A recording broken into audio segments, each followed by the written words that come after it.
अस्सलामुअलैकुम एवरीवन, कैसे हैं आप सब। उम्मीद करती हूँ कि आप सब खैरियत से होंगे। तो आज मैंने बहुत ही मज़े के नगेट्स और चीज़ी डिप सॉस की रेसिपी आप लोगों से शेयर की है, जो कि आपको बहुत ज़्यादा पसंद आने वाली है।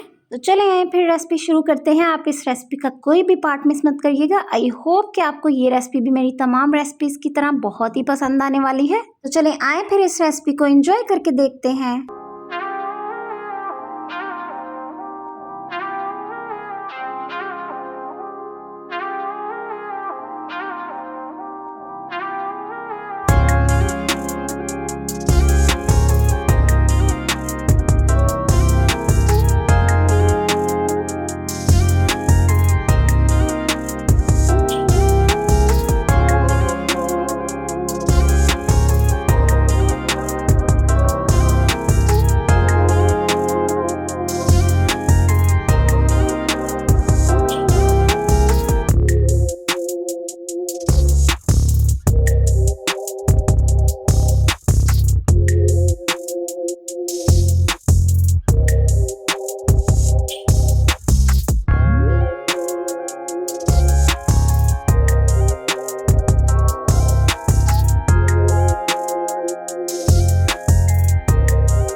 देखा फिर आपने कितने मज़े के हमारे नगट्स तैयार हो चुके हैं। आप इन नगट्स को स्टोर भी कर सकते हैं और मुझे बताइएगा कि आपको ये रेसिपी कैसी लगी और आप भी ज़रूर ट्राई कीजिएगा। तो मेरी तमाम आने वाली रेसिपीज़ के लिए मेरे चैनल को सब्सक्राइब कर लीजिएगा। तो चलिए फिर मिलते हैं अपने नेक्स्ट रेसिपी में। तब तक के लिए अपना ढेर सारा ख्याल रखिएगा, दुआओं में याद रखिएगा। अल्लाह हाफिज़।